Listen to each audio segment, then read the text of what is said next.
You bring a beautiful, healthy Mediterranean herb indoors, and within weeks, it starts turning brown and dropping dry, brittle needles. To fix this, we are going to diagnose the exact problem, execute a physical rescue protocol, and reset the environment so it mimics the plant's native habitat. Before we start, gather your materials.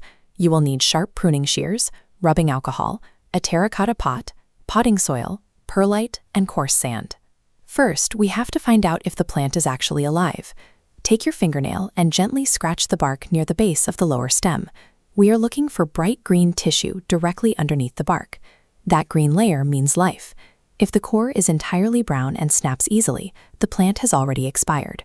Finding that green tissue proves the biological baseline is still intact. The roots and stems can still circulate nutrients, which means we can physically intervene to save it. Move your plant to a workspace.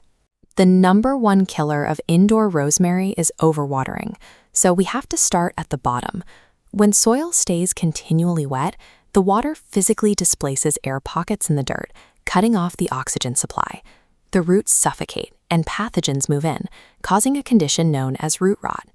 Carefully unpot the plant and use your fingers to gently massage the old, heavy, waterlogged soil away from the root ball.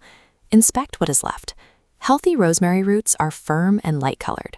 Rotting roots are mushy, dark in color, and carry a distinct foul smell. Take your shears and snip away all the dark, rotted material. Leave only the firm, viable root structures attached to the plant. Now we rebuild the foundation. Grab a breathable terracotta pot with a drainage hole and mix a fast-draining medium, 2 parts potting soil, 1 part perlite, and 1 part coarse sand.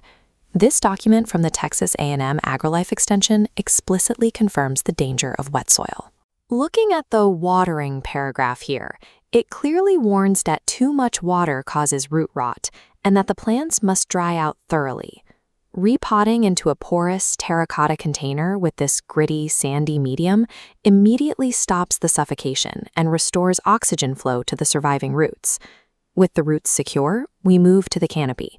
The dead brown foliage is draining energy from the surviving root system, so we need to remove it.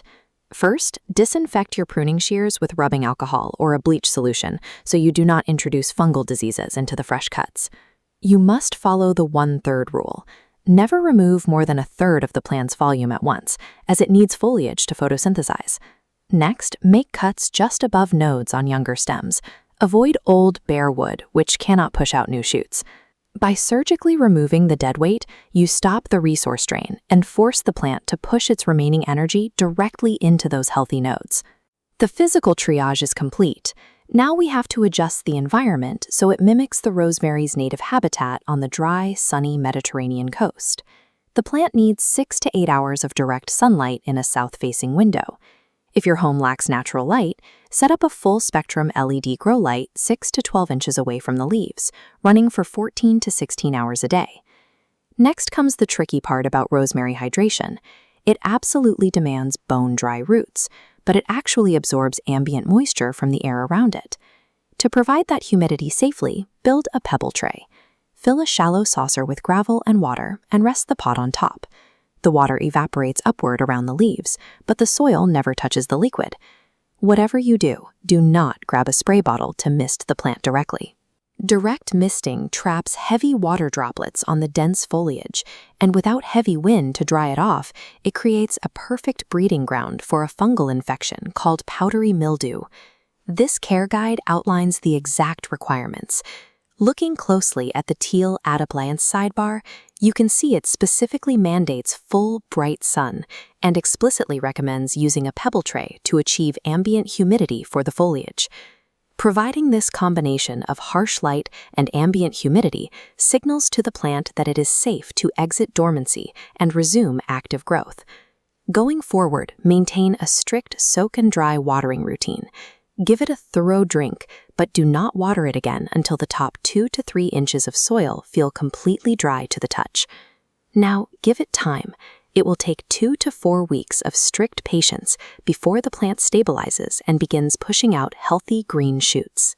Once the canopy fills back in, you can return to harvesting fresh, aromatic sprigs for your cooking.